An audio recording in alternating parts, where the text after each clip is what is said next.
무거운 뉴스는 필요 없어. 무거운 뉴스만 필요 있어. 당신에게 들려주고 싶어. 무게 있는 뉴스를 무거운 녀석들이 전해줘. 무거운 녀석들.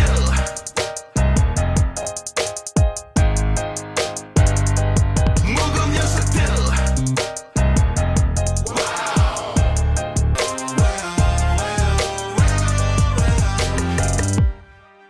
무거운 녀석들, 가벼운 뉴스 가라. 무게 있는 뉴스만 골라서 전해드립니다. 무거운 녀석들. 무게 있는 뉴스 전해줄 무거운 녀석 나왔습니다. 뚱커벨 인사이트K 배정찬 소장입니다. 안녕하십니까. 뚱블리 시사 전문 정상 기자 나왔어요. 네, 안녕하십니까. 네. 트럼프 대통령이 드디어 이번 선거에 승복한 것 같죠. 정권 인수인계 절차 개시 지시를 했어요.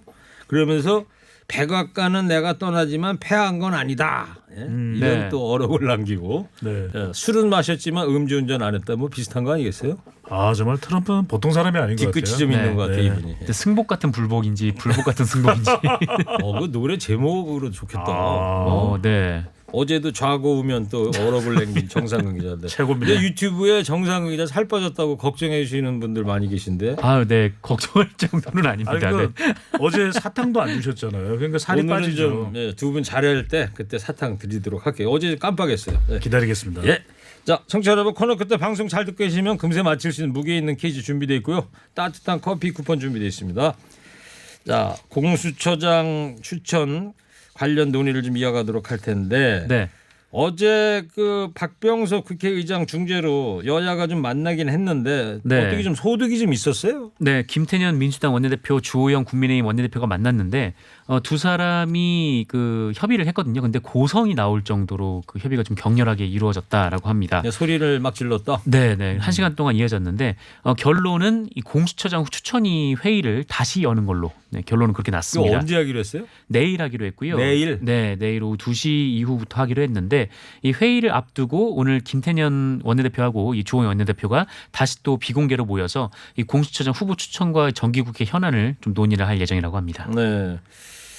그러면 내일 만나면 뭔가 좀 새롭게 타협점이 찾을 수 있을까 좀 잘 모르겠는데 그 법 개정은 그러면 어떻게 될 것 같습니까? 민주당에서 하겠다고 했던 거? 어제 회담에서도 별다른 소득이 없었거든요.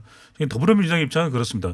공수처 이 설치를 올해 내에는 일단 법 궤도를 올려놔야 되겠다 이거거든요. 그런데 이제 그러려면 공수처장 후보가 추천이 돼야 되는데 계속해서 국민의힘이 발목 잡기를 하고 있다 이렇게 더불어민주당 김태년 원내대표는 이야기하고 있습니다. 여차하면 법 개정 들어가겠다는 거예요. 네. 그래서 계속해서 시간 끌기를 하고 있는 것은 지연 전략이다. 그래서 더 이상 기다릴 수가 없다.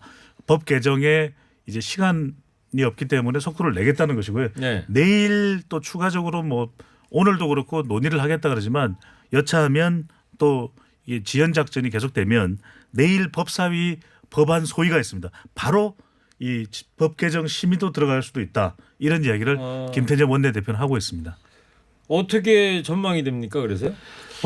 네. 이게 사실 그 좋지는 않은 상황인데요. 여러 언론에서 잘 안 될 것이다 이렇게 전망을 하고 있습니다. 특히 오늘 국민일보에서 보도가 하나 나왔는데 지난 18일에 이 후보 추천위원회 회의가 무산이 되지 않았습니까? 네. 근데 그때 그 한 야당 후보 추천위원이 오늘은 결정을 못한다라거나 뭐 사정 변경이 없는데 어떻게 생각을 바꾸냐 뭐 이렇게 좀 아예 그냥 뭐 참여하려는 모습이 없었다라고 하더라고요.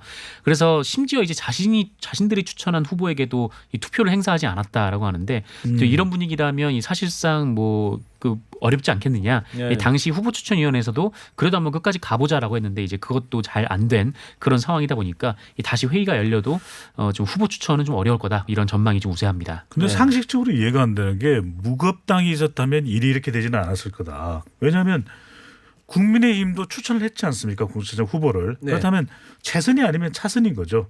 서로 이제 누가 더 공수처장 후보로 적합한지 투표를 하고 없다면 그중에서 제일 많이 나온 사람에게 6명의 추천위원이 추천을 하는 방식이 돼야 되는 거죠. 네. 네. 사탕 드려요. 아무 생각 없이 이야기했는데 아주 멋진 평론. 감사합니다. 네. 그러면은 이제 국민의힘 추천위원들이 공수처장 후보로 꼽은 석동현 변호사 또 이재명 경기도지사하고 두 사람이 SNS 설전을 펼쳤다면서요? 썰전이라고 해도 무방할 정도의 격론이 벌어졌는데 석동현 변호사 국민의힘 공서장 추천위원입니다. 이재명 경기지사를 정조준했습니다. 이 정권의 눈밖에 난 고위공직자는 전직이고 현직이고 언제든 재물이 될 것이니 경기지사 그만둔 뒤라도 결코 안심하지 마시라. 이렇게 이제 이재명 지사를 정조준해서 거론을 했는데 이재명 지사가 맞받아쳤습니다. 아니 공수처 수사 대상은 이미 다 알고 있는 거 아니냐. 대통령을 비롯해서 국회의원, 대법관, 판검사, 시도지사 전현직이다. 나 모르지 않는다. 근데 제가 없으면 검찰이든 공수처든 이 걱정할 필요가 없고 사정기관의 상호 견제 감시가 가능하다면 이렇게 상호 견제할 수 있는 기관이 있는 것이 더 낫지 않느냐. 네. 이렇게 맞받아쳤습니다. 그랬군요. 그러니까 내일 오전 중에 여야 대표가 한번 다시 만나서 협상을 해보는데 네. 그게 만약에 결렬이 된다면 오후에 상임위 법사위원회에서 발의를 하겠다. 개정안을 뭐 이런 거죠. 그러니까. 네네. 뭐 오늘도 만나고 내일도 만날 가능성이 높은데 네. 일단 좀 상황을 좀 더 두고 봐야 되는 상황인 것 같습니다. 알겠습니다. 자, 사회적 거리도 2단계 이제 시작이 됐어요. 오늘 0시부터. 여기서 또 이재명 지사 얘기가 나오는데 3차 재난지원금을 화두로 또 꺼냈습니다. 네, 2단계로 격상이 되면서 이 자영업자를 비롯해서 서민경제에 또 이제 타격이 가해질 수밖에 없는 상황인데 이 정치권에서 3차 재난지원금 얘기가 나오기 시작을 했습니다. 이 먼저 꺼낸 사람은 역시 이재명 경기도지사인데 3차 대유행이 시작된 상황에서 연말이 지나고 나면 경제가 더 심각하게 나빠질 것이다 라면서 12월은 시간상 어렵고 내년 2에서 3월이 되면 이 선거로 인한 논란이 커지기 때문에 1월에 재난지원금을 지급하는 것이 적절하다라고 얘기를 했습니다. 시기가 네. 내년 1월 달이 좋겠다. 네, 내년 1월이 좋겠다. 그러니까 올해 본 예산에 이제 편성을 하자라는 것이고요. 그리고 이거 매우 중요한데 이 소멸성 지역 화폐로 지급하자. 네, 이렇게 제안을 했습니다. 뭐가 중요한 거예요? 지역 화폐. 지역 화폐. 네, 지역 화폐 매우 중요하면 중요합니다. 밑줄 몇 개 쳐야 됩니까? 밑줄은 204개. 왜요? 네. 전국 지자체 중에서 지역 화폐를 발행하는 곳이 204곳입니다. 좀 명쾌한. 최고예요. 정상 기자한테 전해 네, 주세요. 아, 감사합니다. 네. 요즘 이 빨리 주세요. 얼른 주세요. 네. 정상 기자가 네. 이거 밑줄 그 공부하느라고 네. 밤을 샌답니다. 네. 그래서 입술이 좀 부르트고 약간 야윈 거예요? 아니요, 뭐 그것 때문에 그런 건 아닌데요. 근데 어쨌든 이거 준비하느냐고 본 내용을 준비 못 하고 있습니다. 지역 화폐가 중요하다. 예. 네. 다 네. 하셨어요? 네, 그리고 이 전국민 보편 지급 그리고 선별 지급 우리가 두 번을 다 해보지 않았습니까? 네, 그랬죠. 근데 이 중에서 경제적 효과를 보면 이 큰 차이가 났다라면서 이 전국민 보편 지급을 하자 이렇게 선별 강조하게 지급, 됐습니다. 선별 지급하지 말고 네네. 전 국민한테 다 주는 걸로 가자. 네네, 네. 그렇게 주장했습니다. 근데 이재명 경기지사 표적 감사 논란이 터졌어요. 이게 뭔 내용입니까? 네, 이 경기도가 지난 16일부터 다음 달 4일까지 3주간 그 남양주시에 대한 감사를 하고 있는데 이 감사 대상이 이 양정 역세권 개발 사업 특혜 의혹 그리고 예술 동아리 경연대회 사업자 불공정 선정 의혹 그리고 이 코로나19 방역 지침 위반 여부 등등 이 좀 부정부패와 관련된 내용이 좀 일부 포함이 돼 있습니다. 그런데 이 감사를 지금 현재 남양주시가 거부를 하고 있는데요. 이 남양주시는 이 감사가 보복이다 이렇게 주장을 하고 있어요. 그러니까 왜냐하면 그 이재명 지사가 이 도내 각 시군에 일전에 이제 재난지원금을 지급할 때 이 지역 화폐로 지급하라 이렇게 권고를 했는데 이 남양주시가 현금 지급을 하기로 했거든요. 네. 그래서 경기도가 이 남양주시를 이 특별조정교부금 지원에서 제외를 했습니다. 그러자 이제 남양주가 이 헌법재판소에 권한쟁의 심판을 청구를 했는데 이후에 이제 경기도 특별감사가 시작됐다라는 게 네. 남양주 쪽의 주장인데요. 그래서 조광한 남양주시장은 이 감사라기보다는 감사를 가장한 탄압 아니냐, 그러니까 내 말을 안 들어서 이렇게 감사에 들어간 거 아니냐라고 주장을 했고요. 이 본인들은 감사를 받지 않겠다면서 이 경기도 조사관들에게 철수하라 이렇게 통보를 한 상황입니다. 예. 그러자 이재명 지사가 SNS에 이 불법 행정과 부정부패 청산에는 여야나 내편 대편이 있을 수 없다라고 얘기를 했는데 남양주시 시장도 네, 더불어민주당 소속이기 때문에 이런 말을 한 거고요. 네. 그리고 언론 보도나 공익 제보 등 부정부패 단서가 있으면 상급 기관으로서는 당연히 법에 따라 감사하고 조사 결과에 따라서 조치를 취할 수밖에 없다. 네, 이렇게 얘기를 했습니다. 그랬군요. 3091 청취자께서요. 시사계 이만기 상근 기자 화이팅. 네, 영광입니다. 네. 네. 근데 오늘따라 그 네. 외투가 아주 멋지네요. 외투가요. 네. 네. 네. 비싼 거예요? 비싼 건 아니고요. 네. 저 외투가 이만기 씨가 입고 나온 거랑 비슷하네요. 천하장사 네. 그때 입은 그 외투 비슷한 네, 거. 2만 원 도포 주고. 비슷하네요. 네. 2만 원 주고 샀어. 재난지원금 얘기 계속 해볼게요. 이 전 국민한테 지급하는 방법, 또 선별 지원 방법, 정상근 기자도 다 네. 얘기를 했는데 효과에 이제 차이가 있었다 이런 결론이 나왔다면서요? 그렇죠. 조금 전에도 이제 이재명 지사 경기도의 남양주시 감찰에 대해서 이야기를 하면서 두 가지 이제 주목할 수 있는 용어가 있었죠. 하나는 현금, 하나는 지역화폐. 그래서 지역화폐에 대해서 이 이재명 지사가 계속 강조를 하고 있는데 1차 재난지원금 같은 경우에는 지역화폐, 소멸성 지역화폐로 전 국민에게 지원을 했더니 경제 효과가 상당히 있었다라고 하는 언론 보도가 있었고요. 네. 반면에 2차의 경우에는 선별이었거든요. 근데 이것 때는 또 현금이었습니다. 그러다 보니까 낙수 효과나 또 이 파급 효과가 크지 않았다. 이런 또 분석 결과가 나왔었기 때문에 이재명 지사는 지금 하여튼 지역 화폐를 밀고 있거든요. 네. 그러다 보니까 남양주시가 현금을 지급한 것에 대해서 상당히 발끈하고 있는 거 아니냐 이런 분석이 나오고 있는 겁니다. 아 그렇군요. 네. 8266 청취자가 네. 일구님 배종찬 소장한테 너무 뭐라 그러지 마세요. 우리 마상고등학교 오. 동문입니다. 제가 고등학교 잘 나왔네요. 8266네. 아, 이럴 때 사탕 하나 더 주시지 않나요? 여보세요. 알겠습니다. 네, 간결하게 하세요. 네. 국민의힘은 학생들한테 재난지원금을 주자고 나섰어요. 네, 이 국민의힘은 이 재난지원금 예산을 아예 본 예산에 담자 이렇게 주장을 하고 있습니다. 이 김종인 비상대책위원장이 이렇게 얘기를 했는데 이 12월에 예산을 통과시켰는데 그 1월에 추경을 하면은 좀 모양사납지 않겠느냐. 좀 이게 정부 신뢰도에 이제 문제가 생긴다 이렇게 얘기를 했고요. 그러면서 이제 본 예산에 담자라는 주장인데요.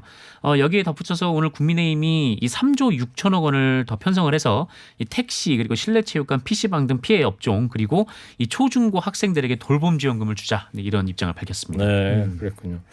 이제 앞으로 협상들을 계속 해 나가겠죠. 그죠? 네네. 여당에서는 근데 난색을 표한다 이런 반응이에요. 민주당은 반대는 아닙니다. 국민의힘에서도 이제 곧 또 선거도 있고 또 국민의힘이 뭔가 좀 주도권을 가져가야 되는 이 재난지원금 관련 국민 민생복지와 관련된 이슈를 만들고 싶기 때문에 초중고 학생 20만 원씩 지급입니다. 그러니까 세 자녀를 둔 경우에는 60만 원이 되는 거죠. 그러네요. 그런데 민주당에서 찬성은 하지만 조금 난감한 난색을 표하는 것은 내년 예산안 지금 처리 전에 대상을 정하기가 좀 곤란하거든요. 아니다 법에다가 툭 해서 초등학생, 중학생, 고등학생에게 각각 20만 원씩 지급하자. 이렇게 하기가 쉽지 않습니다. 왜냐하면 예산 범위도 설정을 해야 되고 이러다 보면 상당히 짧은 시간 내에 할 수 없다. 그래서 반대는 아닌데 누군가를 정해놓고 법에 명시하기는 예산안에 설정하기는 쉽지 않다. 이런 의견을 내고 있는 상황입니다. 그렇군요. 자, 저 허리케인 라디오 앵커 DJ 최일구고요. 인사이트 K 뚱커벨 배종찬 소장, 시사 전문 뚱블리 정상 기자 함께하고 있습니다. 자, 주일 대사에 강창일 전 의원이 내정됐다면서요? 네, 문재인 대통령이 어제 신임 주일본 대사에 강창일 전 더불어민주당 의원을 내정을 했습니다.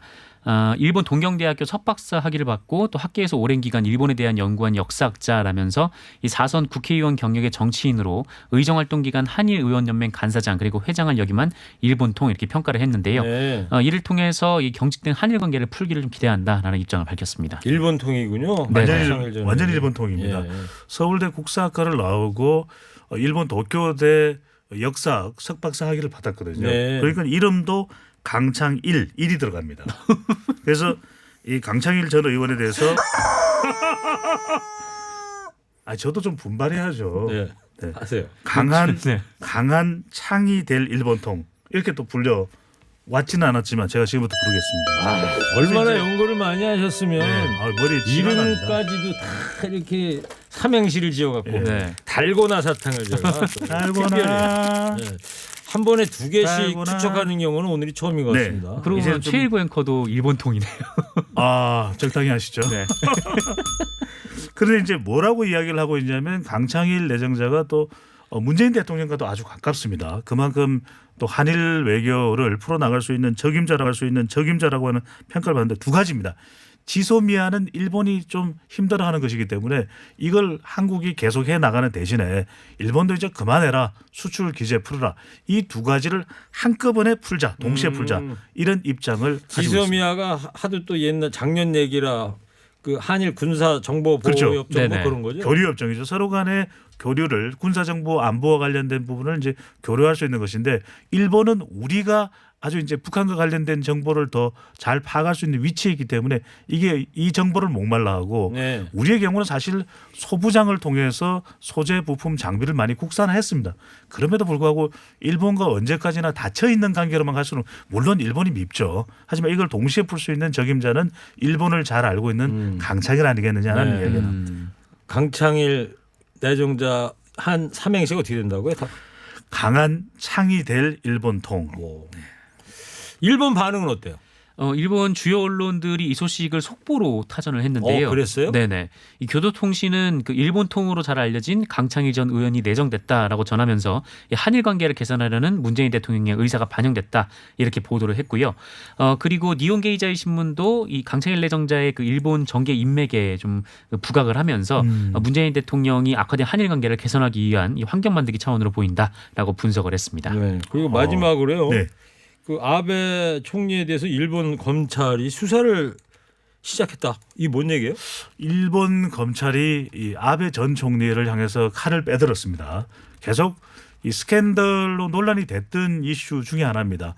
하나가 뭐냐면 이게 바로 그 벚꽃 스캔들인데 그 벚꽃 스캔들. 네. 그 정부 예산을 썼다는 거죠. 그렇습니다. 그. 아베 전 총리가 2013년부터 이 벚꽃 이런 모임을 가져왔는데 벚꽃을 바라보는 그런 모임인데 이게 이제 좀 후원자들의 자발적인 회비를 통해서 운영된 걸로 생각했었는데 정치 자금이 들어간 거예요. 네. 그러다 보니까 그동안 계속 발뺌을 해왔는데 이거 정치자금법 위반이다 이렇게 하면서 아베 전 총리의 신복이죠. 비서를 소환했는데 여기에 대한 분석은 좀 두 가지로 나오고 있습니다. 관련해서는 이 아베 전 총리를 겨냥하고 있는 검찰의 이 칼이 이제는 빼든 셈이다 이렇게 분석하는 경우도 있고 또 하나는 일단 비서를 소환해서 잔뜩 이야기를 한 다음에 아베에게 그냥 좀 면죄부를 주는 그런 과정일 수도 있다고 하는데 지금 여전히 아베 전 총리의 영향력이 살아있거든요. 네. 그런 만큼 아베를 지금 당장 쳐내기는 쉽지 않을 것이다라고 하는 일본 현지의 분석도 나오고 있습니다. 알겠어요. 우리 무겁당은 저 벚꽃 쳐다보기 그런 행사를 하더라도 네. 그냥 쳐다만 보자고요. 뭐 돈 걷고 그러는 거 하지 말고. 그럼 최일구 앵커가 다 내시잖아요. 여보세요. 뭘 보세요? 자, 방송만 잘 듣고 계셨으면 금세 맞힐 수 있는 무게 있는 퀴즈 드리겠습니다. 코로나19 3차 유행으로 정치권에선 또 재난지원금이 화두로 떠오르고 있습니다. 이재명 경기지사는 전 국민 대상으로 이것형 재난지원금을 지급해야 한다 주장하고 있죠. 특정 지역 안에서 통용되는 화폐인 이게 뭘까요? 뚱커벨 힌트 주세요. 동물리 정상 기자. 네. 이 화폐를 이재명 지사가 엄청 좋아하잖아요. 그렇죠. 네. 그죠? 화폐나 화폐인데 정상 기자가 지역 내에서는 쓸 수 있는 거죠. 뭐 그 지역 안에서만 쓸 수 있는. 정상 기자 지역이 어딘데요? 저는 근데 그 경기도에서는 못 씁니다. 저는 인천이어서. 인천은 네네. 아니구나. 박남춘 시장 인터뷰 한번 해야 되지 않을까요? 간결하게 갑자기요? 하세요. 네. 자, 50원 유료 문자 샵 연구일 TBS 앱으로 정답 보내십시오. 상품 준비되어 있습니다.